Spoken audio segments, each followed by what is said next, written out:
So Rick contacted me after our summit a couple of weeks ago and asked me to talk about the state of the nation, which I thought was a very grand title and slightly overwhelmed me. So I thought what I'd do is look at the lens of the Silver Marketing Summit, which was on June the 27th, and kind of pull together some of the key insights and takeouts that hopefully our delegates went away with. But before I do that, I thought it's been a brilliant morning, and I loved the first slide that we had, which was talking about what people like to be called when they're older. And I just thought I would add my own little insights to that, is that I did not see on the questions experienced, seasoned, wise, and some of the kind of nicer ways and perhaps more descriptive to describe older people rather than just kind of rather dry, bland, senior, old, mature. So anyway, those are my little additions. So first of all, what are we? We're a membership association, business to business, for companies and individuals who either serve or sell products to the older, mature market. We network, we connect, we hopefully inform, and we like to be an industry voice for ethical marketing. We also walk the walk as well as talking the talk. The average age of the people who work in our association is over 60. So we do hopefully know of what we speak and have a lot of lived experience. Here are some of our members, which we're very proud, including Kite and Accord and many others, and actually a few more who've joined since the summit, which I'm very pleased about. Now, our Silver Marketing Summit was sponsored by some great people like Saga Exceptional, and we welcomed over 130 delegates on the day and a load more virtually. So it's something that we're repeating next year, June the 25th, diary date. And one of the first things we did on the day was we had a silver consumer panel. And we had a representative of somebody in their 50s, their 60s, their 70s, and their 80s. And they were basically in front of the audience to discuss how they view their decade, what kind of marketing and advertising appeals to them, what they like and what they don't like. Lots of insights there, but just one I'm going to pick out, which is Roger on our left, and he's 82, and he said that when he goes running on Wimbledon Common, which he does a couple of times a week, he can't find the right trainers, and when he goes to New Balance, he doesn't feel there's any product that's right for him and his contemporaries. So I thought that was really interesting, because I can imagine him walking into a typical kind of Sports Direct sport and being overwhelmed by not seeing what he wants, but he's still running. So the next thing we came on to was divergence of language. And we talked a lot about divergence today. And before I go on to this little interesting clip, I just wanted to ask, how many people here are apart from myself, are actually over 55 in this audience? So 1, 2, 3, 4. So that's probably quite representative of the industry as a whole. And one of the problems that we have is actually the language that young people, the kind of, Gen Z talk. It's just so different to a lot of what we understand. A lot of the negative words like wicked and the like, they mean good things. And there's all sorts of words that, pass me by completely. And not just me, but Gary too. I just said to John over there, I said, you was a disgrace today. And he looked at me, I think he thought that I was saying he was bad. I was like, no, you were unbelievable. Yeah, that's the thing with you youngsters now. You never know what language you say. You say sick means really good and stuff like that. Sauce. Gary's confused. We're confused. And here's just a few examples of the kind of language that I hear my kids using that I really don't get. From chuggy, which apparently is something bad, to disgraceful, that we now know is something good, and Netflix and chill. Well, we're not even going to go there, because apparently there's not much watching TV involved. What can I say? Our first speaker of the day at the Silver Marketing Summit was a lovely lady, Lisa Edgar. She's the Chief Customer Officer of Saga. And Lisa came to talk about insights and data. I know there's a data person here from Kite, so he would have been very interested in Lisa's talk. She had a company that was completely driven by data called The Big Window. She sold it to Saga, and she came to talk to us. Now, what did Lisa talk about? I've just pulled 3 points out of her fantastic presentation. One was that she looked at the over 50s market in terms of 4 key kind of pillars. One, health. Someone who's 60 today is no longer going to die at 70. It's not just a question of working till you're 60, retiring 10 years with potting your tomatoes in the greenhouse, putting your slippers on, watching a bit of TV and popping your clogs. Not a bit of it. The 60-year-old today may have up to 30 years, and importantly 30 very different years of their life stages in terms of health. So Saga are very much looking at a 30-year time span. Wealth, we've already touched on that today. We don't need to talk anymore about how wealthy, not all, but a lot of older people people are. Time, and a very interesting stat here. For people who are not working, it's 25 million hours a week. This is just the UK that are contributed. That's a lot of time to be spending on buying things, doing things. You can't spend it all on cruises. And self, and Lisa talked a lot about self, and about how when you get to a certain point of life, it's no longer about other people, your kids or whatever. It's time to find the real you. Now, I'd seen this chart before. It's the life satisfaction chart. And as you can see that, you're quite sort of cheery when you're young, and then all the responsibilities of life take hold, the mortgage, the children, the finances, everything, and you sort of bump along the bottom until you have that kind of midlife crisis in your kind of late 40s, after which life kind of, perks up considerably until you hit some kind of health-related issue in your 70s. But what Lisa talked about was so interesting, and this is proven by her data analysis, is that in your 50s you start really thinking about yourself differently. You worry less about what other people think, you acquire a certain wisdom, you recalibrate your life, and you start thinking about what do I want to get out of the rest of my life. You realise, and I know this from my own self, you think at sort of 50ish, you think, wow, there's probably less ahead than there was behind me now. There's some certain things I really want to do, and perhaps it's time to think about myself, whatever that looks like. So that was really fascinating. And then she moved on to the transitioning map of life, that you have key aging moments in your life, accompanied by changes in behaviour, also your health, and therefore how you shop and consume. And this varies all the way through the later life period, and therefore products and services need to be adapted to the changes in your life. You cannot do a one-size-fits-all, one product fits all. What you need in your 60s is nothing like what you're going to be needing in your 80s, a lot of which is health-related. And it is fascinating when you go really sort of granular and start to break it down over the years. So, just finishing on Lisa's talk, she talked a lot about the power of positive aging, and I found this fascinating, that obviously you can have certain health conditions there's nothing you can do about, but if you think positively, it can have an incredible benefit on the way that your life evolves and even how long it lasts. 7.5 years longer, up to that number, can actually be given to you in terms of lifespan if you think positively and don't think you're going to die tomorrow or some horrible illness is going to get to you and just be negative all the time. Be cheery, be a radiator, not a drain. She really talked well about that. And you can recover more quickly from illness. You perform better in memory tests because you're thinking positively. And if you stand on one leg, and I do this every single day when I brush my teeth, I do 2 minutes on one leg, and then I change and I do 2 minutes on the other leg. And because I've heard, and it wasn't actually Lisa, it was Michael Mosley and his Just One Thing, that I'm going to live longer. And it's really good for you, gets your balance good. So there you are. If you only take away one thing today, stand on one leg.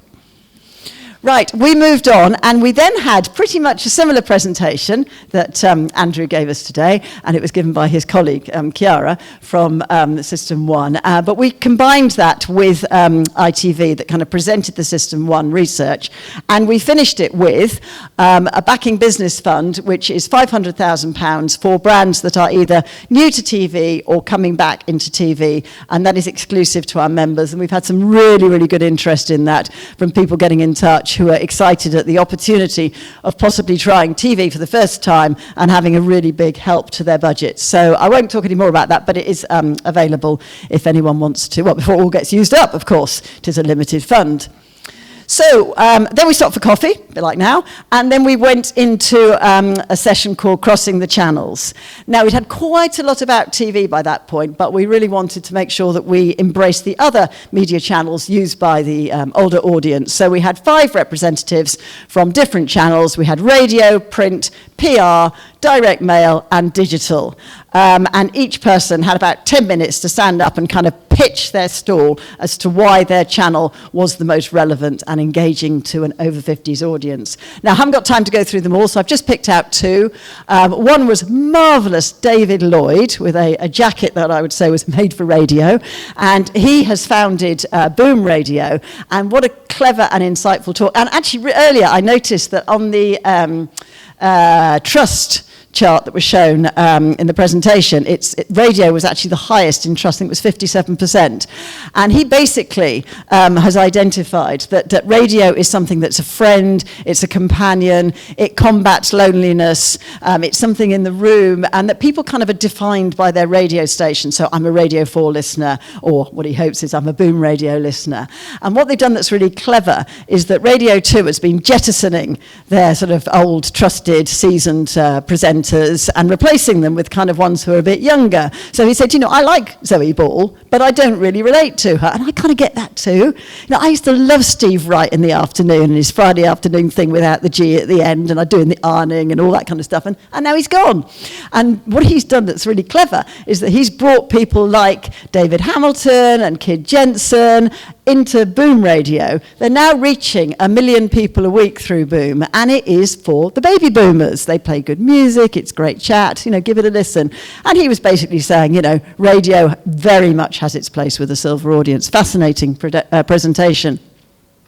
The other one I'm just going to pick up on very quickly was the direct mail presentation by Lance Hill, who is the managing director of 8 Days a Week Print Solutions. And he used JIC Mail, which is a bit like the kind of RayJar of mail, direct mail. So it gives industry stats which are contributed through different direct mail companies. And he had some brilliant and interesting information that 97% of all our mail items aimed at the 50-plus audience are engaged with. 7.31 lifespan of sitting on the coffee table or staying in people's houses, 4.6 frequency. Now, I am not a direct mail expert, he is, but those kind of numbers seem pretty impressive.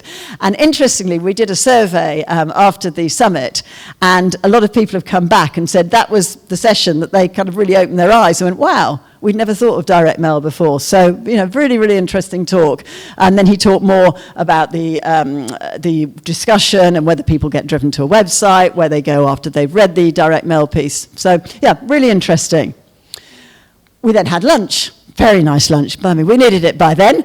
And after lunch, we had everybody walked back into the auditorium to the sound of Who Wants to Live Forever, which by Queen. And that was the title of our session after lunch. And we brought together, it's quite an interesting panel, because basically they were academics rather than commercial people. So they had a very different kind of take on looking at the older audience.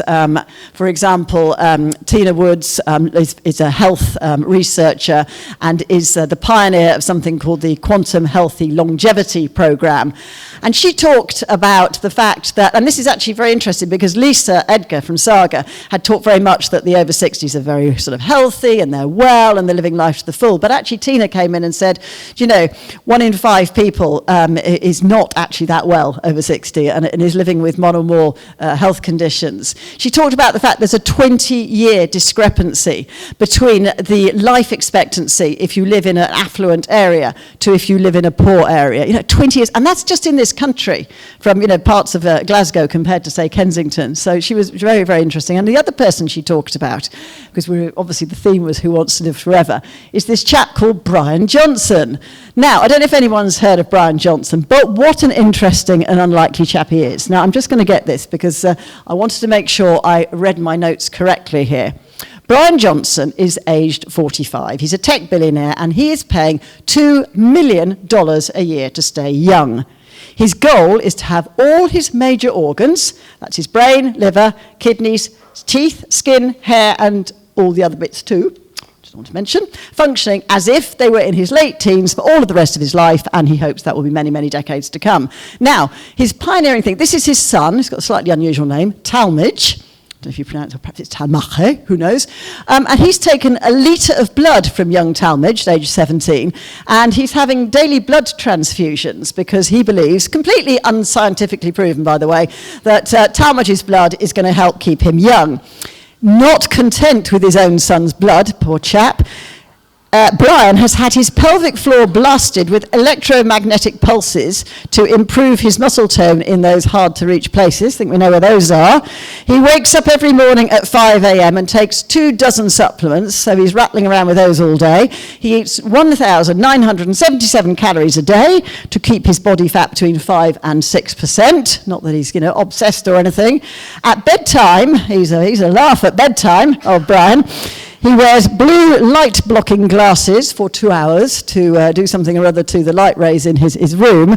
Not content with those, when he hops into bed, and I'm assuming he's alone at this point, but I could be wrong, he gets hooked up to a machine that, get this, counts how many erections he has throughout the night. Now, I don't know, and I'm searching here for the right word to use, but if the yardstick, that's not perhaps the best one, how many is good or bad, but and what he measures them against. But believe me, Brian knows next morning how many he's had, presumably satisfied. Now, he claims that these pricey treatments have brought him closer to the fountain of youth with the heart of a 37-year-old, and frankly, I think that's pretty poor. I mean, he's 45, and he's got a heart of 37. I thought it was going to be like 10 or something, not 37. And the skin of a 28-year-old. So, you know, there are people out there like Brian who want to live forever, but clearly he's being very unrealistic in his aims, and even though he is, you know, doing all those things, I mean, I would just say, go and have some nice cake, have a bit of fun, find yourself a girl, you know, live life, enjoy it, don't do all that. Anyway, onward. So, this is a picture of me, aged 8, and I've used an app which my daughter kindly gave me, which is called an aging app, and this is what I'm going to look like when I'm 80. Not much to look forward to. In fact, maybe I should get one of Brian's machines there to rev me up a bit. And back in the real world, these are the kind of very real things that affect people as they age. Ashton Applewhite, who is a marvellous speaker, she's a gerontologist, she said basically, positive thinking is great, but there are 2 things that are absolutely unassailable when you reach a certain point of life, and I totally get it. One is your contemporaries, you know, start to get ill and die. That is what happens. And the other one is bits of your body stop working as well they might. If you think about it, you know, if you're only going to live till 70 years and 10, you're pretty much okay. If we're all going to live till we're 90, these are the kind of things that we have to look forward to, and it is just a fact. You know, your balance does reduce, your eyesight, you know, I've got my contacts in today, but otherwise, you know, I have to wear glasses. Your skin, well, you know, for those who don't have facelifts. Oh, by the way, there was a great thing on Wimbledon yesterday, which I think was it Joan Collins, or one of them said that you don't look left and right at Wimbledon because that could ruin a good facelift. And I love that, you know, the confidence of it. Your teeth, I mean, you know, dentures, there's a reason why people have dentures. The menopause, do not even get me started on the menopause. I'm now at the other side, but what a performance that was. Loss of libido, hips and knees from hip hop to hip hop, it's a reality, you know. Your knees and your hips just give up. That's why there's very, very wealthy surgeons out there doing replacements. And that is what, you know, later life is going to look like. So do not be hoodwinked by the 85-year-old guy who is running a marathon, by, you know, the 78-year-old woman who's pushing her trolley up the aisle for EasyJet. You know, obviously those things happen. They are the exceptions and not the rule. And it's so easy to think that we're all kind of springing around like little lambs. You know, we are not, and products and services need to reflect that. Although I did love the advert with the lady with little training shoes and the sexy guy behind her. I thought that was just brilliant. Right. Our next speaker was a chap called Marshall Davis, very young, and he took us deep into the world of AI and digital. And there's just 2 quick slides from Marshall. He basically got AI, ChatGPT, to write a detailed marketing plan, which kind of horrified a lot of the marketeers in the audience who think they're going to be out of a job, because it was actually quite good. It was given a few criteria, and then it came up with a pretty fabulous marketing plan. And it might have been a bit of a tweak, but not much. So not that I think everyone's going to be out of a job, but worth knowing about. And the other thing he did, which we loved, was around imagery and photography. And I think it's something called Journey or something like that. Come on, it's Midjourney, that's it, that he used. So he said, basically, you can take any image, like the Pope, and say, give him a skateboard or give him a ski jacket or whatever, and it will produce that. And it's very, very lifelike. And there was a question from the audience, which was brilliant, which was that it's so hard to find decent imagery of older people that's really authentic and real, and now we can just create our own. And I thought that was fantastic. So anyway, and I like those pictures of the Pope because he looks right on, doesn't he? So we then moved into our last 2 sessions of the day, and we had Rick from the Kite Factory, of course, who did a great presentation, pretty much like the one we've just seen, although he didn't show us the advert because he couldn't, which was a shame. It's actually Oh, okay, so it's copyright reasons. And also Jasmine, who's here today from Accord Marketing. So they both presented the view from the agencies, which was basically taking the perspective that people who work in ad agencies, as we can see today, are very young, but when you're marketing to an older audience, how do you do it? So Rick's example was what Jack gave ad. And then Jasmine took us through some really interesting slides relevant to all campaigns, but particularly to one he was putting together for Ambassador Cruises, very much a silver brand, and he talked about stereotyping and how we should smash those stereotypes. For example, older consumers aren't digitally savvy. You know, some of them aren't, believe me, my mother is not at all, but you know, a lot of them really are. And confirmation bias, where basically, despite the fact that factually something is true, you know, you kind of still believe it isn't because it suits your own narrative. He explains it much better than I do, but it is fascinating, and he's here today. And he also talked about segmenting the audience. That's something that's really big for us. We have just produced a report called 50 Shades of Silver, and it's all about segmenting the silver audience through both life stage and age. Free copies available, anyone wants them. And for Jasmine's campaign for Ambassador Cruises, he showed how he'd used Experian to identify 3 key segments and then to compose his advertising and marketing plan accordingly. And it was very interesting, very data-driven, and showing the kind of detail that they went into. And also, just to mention for Experian, they're one of our partners at Silver Marketing, and we offer free access to some of their research and their data analysis. And the last slide that I'm going to show from Jasmine's presentation was a great piece about differentiation versus distinctiveness, and the fact that if you can create something that's totally recognised, and he gave examples of the Tiffany colour, and I think it was EasyJet orange, and certain jingles, and uses of fonts, that they become so distinctive that you almost, you know, it leads the campaign. So saying something in a different way. Fascinating.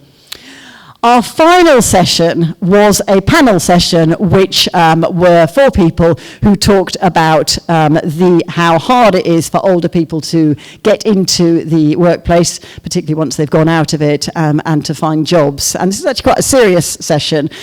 Depending on whose stats you use, there's anything between 300,000 and 1 million people who left, over 50, who left the workplace during the pandemic. And, you know, some of them have got to go back into work because of financial necessity, and others because they want to, but it's really hard.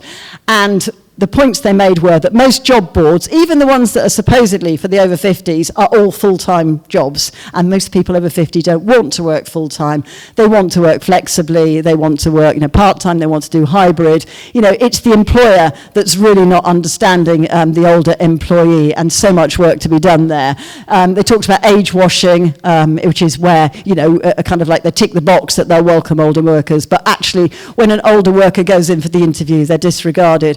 I have a really good friend. She's a bit younger than me. She's in her mid-50s. She had 2 job interviews on Zoom for a job she really wanted, really well qualified for, and the 3rd interview was live. She met the guy in a cafe, and she turned around to meet him. He looked at her, and he made his excuses 2 minutes later and left, and she knows it was her age.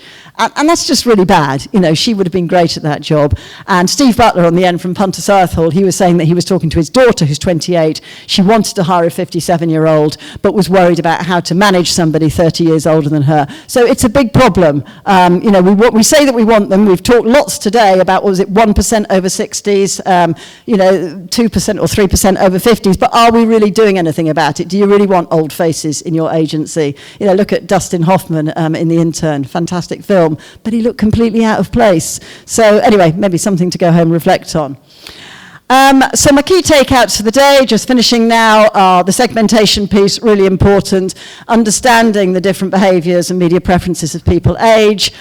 Thinking about the 75 plus segment, the boomers are now going into their 70s and 80s. That looks very different. How can advertising address that? Watch the next generation who are in their 40s, the 50 plus market that's coming up. It's very different to the last.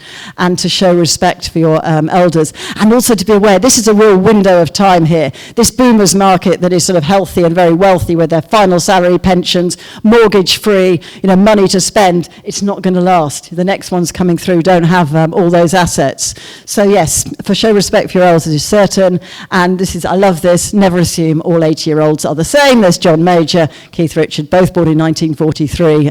One looks stuffy and great, although he did have a bit of a fling, didn't he, with Edwina Curry in a dodgy pair of underpants, I do recall. So, just don't judge a book by its cover. Our day finished with the Silver Marketing Awards and a bit of a shout out for the Kite Factory and what Jack gave won Best TV Campaign. It was a big day, an exhausting day, and all I can say is at the end of it, that's me, flat out and very tired. Thank you so much.